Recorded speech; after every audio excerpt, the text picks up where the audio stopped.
As primeiras conversas que a gente começou a ter em justiça restaurativa foram a partir de 1999, a partir de materiais trazidos pelo sociólogo Pedro Escuro Neto, passaram a ser socializados, distribuídos, como uma provocação às pessoas. Eu próprio me senti muito desafiado a pensar daquela maneira e passei a observar a minha atividade jurisdicional como juiz da execução das medidas socioeducativas a partir daquele novo ponto de vista. E isto me gerava, por um lado, um desconforto diante daquilo que eu já fazia e, por outro, um certo conforto de ver uma perspectiva de modificação daquilo que, de fundo, já não me agradava. Isso foi ampliado já em 99 pela ABMP, Associação de Magistrados e Promotores da Infância e Juventude. Nós promovemos uma publicação de âmbito nacional. Eu então era presidente da entidade, na área da educação, com um texto do professor Pedro Escuro. Depois, em 2000, também uma outra publicação chamada Justiça na Educação conteve um texto. Então foram os primeiros movimentos de difusão das ideias.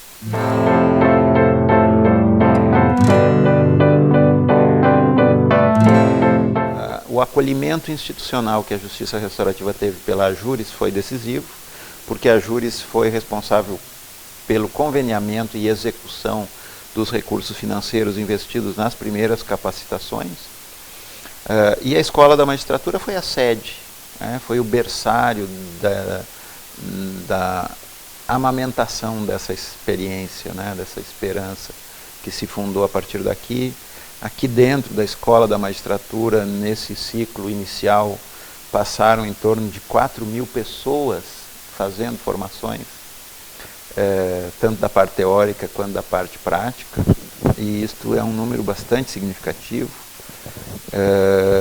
Nós passamos a falar de uma maneira carinhosa que o Núcleo de Justiça Restaurativa corresponderia à Pró-Reitoria de Extensão e Comunitária aqui da escola, porque essas pessoas vinham de todas as partes e isto foi um processo de aproximação importante, de entrelaçamento do judiciário com a sociedade, com a sociedade civil, com os demais serviços.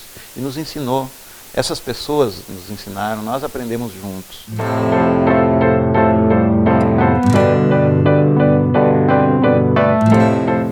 No ano 2002, então, foi a primeira experiência que nós denominamos de caso zero. E este caso foi um grande desafio porque nós não tínhamos ainda uma segurança de metodologia. E nós fizemos uma aplicação experimental com a metodologia que vinha da área de mediação de conflitos familiares. Se tratava de um roubo à mão armada, com invasão de domicílio, o aprisionamento de 2 menores dentro da residência, um terceiro maior que havia conseguido fugir, e se tratavam de jovens que moravam na vizinhança, eram pessoas conhecidas, e acabou acontecendo esse encontro.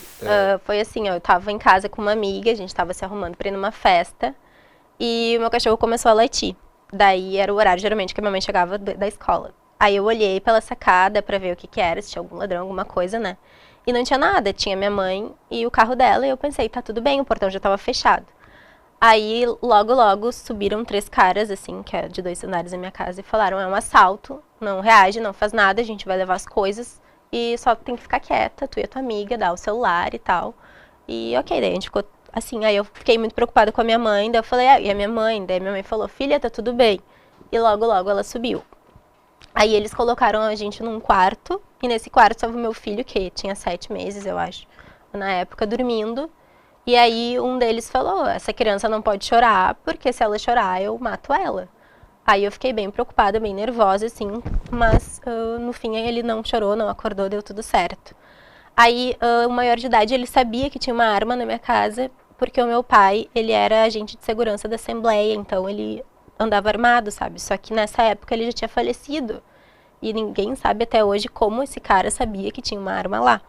Mas enfim, daí ele colocou a arma na minha cabeça e falou, é tu que vai procurar a arma. Daí a minha mãe falou, não, ela não sabe onde é que tá, ela nem sabe que tem a arma e tal.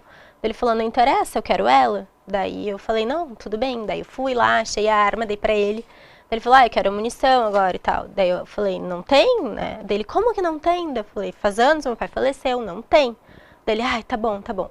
Aí nisso eles foram pegando roupas, joias, tudo que tinha e botando em sacolas. E logo, logo a gente ouviu umas palmas, assim, e não sabia o que era, se era algum vizinho, se era polícia, e realmente era polícia. A polícia chegou, cercou toda a minha casa. Daí esse maior de idade tentou fugir pela sacada dos fundos, que era um terreno baldio, mas estava totalmente cheio de policiais, ele não conseguiu, daí ele teve que se entregar. E aí os menores, como viram que ele se deu mal, saíram pela porta da frente, tranquilos, né? Assim, sem ameaça, sem resistir a nada da prisão e tal.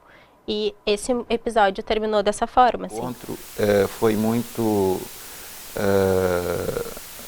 positivo para as famílias dos adolescentes, para os próprios adolescentes. Nós sentimos, do ponto de vista do resultado com relação a eles, um resgate daquela identidade perdida no momento da infração, o risco de eles se tornarem infratores e reiterarem naquilo. A gente percebeu que estava sendo superado pelo impacto emocional daquela experiência restaurativa. Foi muito poderoso o encontro.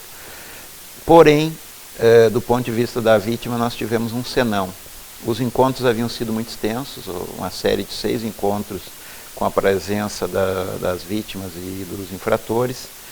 E, ao final, uma das vítimas, uma jovem então com 21 anos, ela se mostrou extenuada, trouxe inclusive um atestado à sua psicóloga, pedindo que a dispensasse desses encontros, que estavam sendo um processo de revitimização.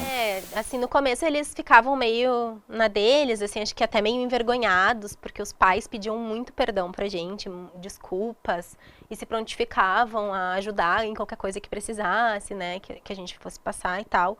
E eles não conseguiam verbalizar, assim, ai, desculpa e tal. Daí eu lembro que eu perguntava, assim, por que vocês fizeram isso, sabe? Vocês tinham uma família, vocês poderiam trabalhar, e vocês optaram por isso por quê? Daí ele falou, porque era mais fácil, porque ia demorar 1 mês pra eu ter um moletom novo, e na tua casa eu peguei 3 num dia só, tipo, coisas desse gênero. E aí a mãe deles falou, tu não vai pedir desculpa, tipo, olha a bobagem que tu tá falando. E um deles pediu desculpa, pediu perdão, e um deles não pediu. E aí a psicóloga, eu acho que ela fazia o meio de campo, assim, ela falou, tu não vai pedir perdão pra Daiane? Daí ele falou, eu até posso, mas do meu jeito. Aí ele levantou, assim, ficou de joelhos na minha frente, chorando, assim, e pediu pra eu pegar meu filho no colo. E aí ele disse que essa era a forma dele de pedir perdão pra mim, sabe? Aí eu falei que tudo bem, né? Dei um abraço nele, ele abraçou minha mãe, meu filho e tal. E ficou tudo bem, assim, sabe? Exato. Eu espero do fundo do meu coração e acredito que eles nunca mais cometerão nenhum delito, assim, sabe? Porque era a primeira vez e foi com pessoas que eles conheciam. Eu acho que o sofrimento causado nos pais deles foi tão grande que aquilo ali espero eu, né, que tenha mexido muito com eles, assim, sabe? E que eles viram que não é essa forma, sabe, de ganhar a vida, de ter as coisas que se quer. Tem que batalhar, tem que trabalhar.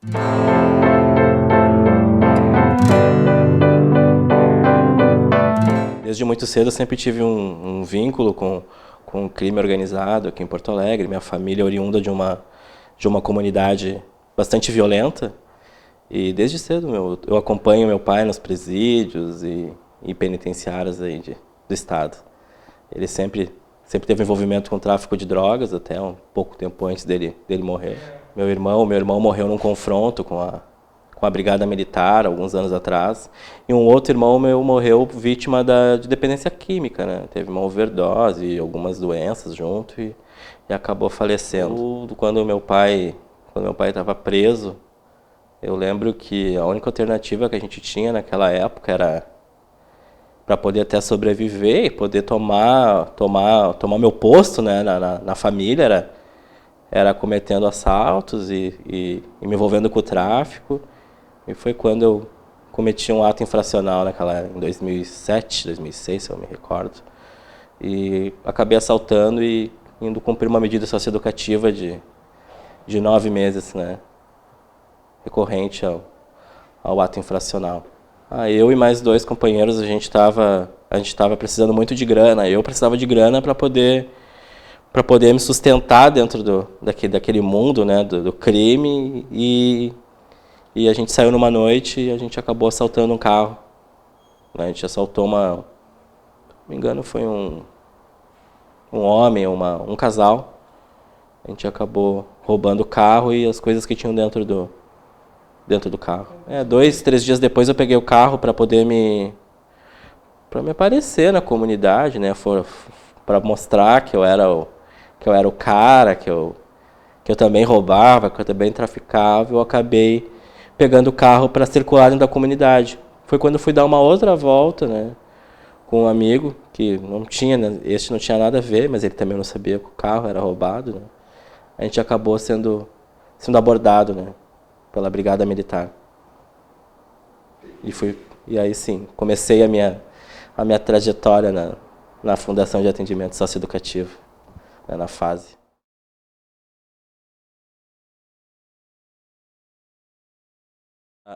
Na minha vida existem dois momentos, né? Um Adilson antes e um Adilson depois da Justiça Restaurativa. A Justiça Restaurativa, ela despertou tudo aquilo que tem de bom em mim. Todos os meus sentimentos bons. Tudo aquilo que eu tinha adormecido, sabe? Que a raiva, que o ódio tinham tomado conta. A Justiça Restaurativa fez acordar. E nesse acordar, eu acordei e me senti muito, muito, muito protegido pelas pessoas que estavam no momento do círculo comigo. E isso me fez também muito, quando eu estava muito perdido às vezes, no decorrer, né, dessa história, no decorrer da minha vida, assim, eu lembrar deles e lembrar do círculo, que eu tinha um acordo com eles que eu ia ser uma pessoa do bem.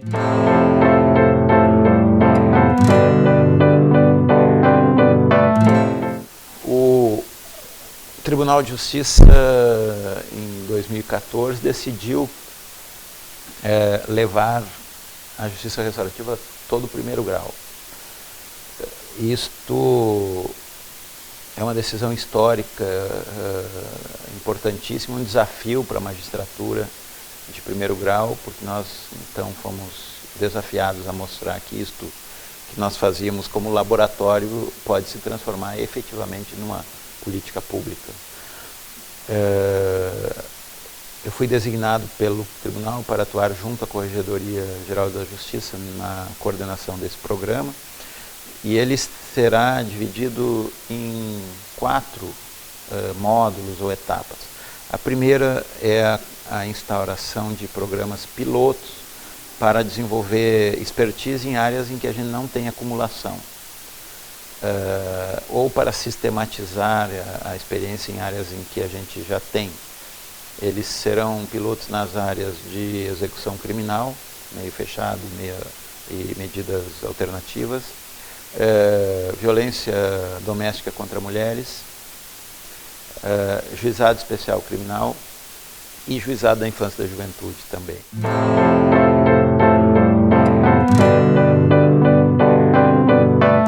A MB, por iniciativa do presidente João Ricardo, criou uma assessoria especial, me convidou para fazer esse papel, objetivando a difusão em âmbito nacional da justiça restaurativa. A primeira atividade que nós desenvolvemos foi a celebração de um protocolo interinstitucional envolvendo vários segmentos do governo federal, o Ministério da Justiça, a Secretaria de Direitos Humanos, dentro do Ministério da Justiça, o Departamento Penitenciário Nacional, a Secretaria da Reforma do Judiciário, agências das Nações Unidas, Unicef, Unesco e PNUD, entidades não governamentais, Terre des Hommes e Palas Athena, com apoio do CNJ. Foi o primeiro ato público em que o ministro Ricardo Lewandowski tomou parte e assumiu publicamente esse compromisso. Ele tem reiterado insistentemente, dentre as suas diretrizes, como presidente do CNJ, está a promoção da justiça restaurativa. E esse convênio, então, foi um grande processo de alavancagem política da proposta da bandeira restaurativa em âmbito nacional. Agora, a MB desencadeia uma campanha que é composta de 4 estágios, sendo que o primeiro dele é uma campanha de divulgação sob a chamada geral Justiça Restaurativa do Brasil, a paz pede a palavra.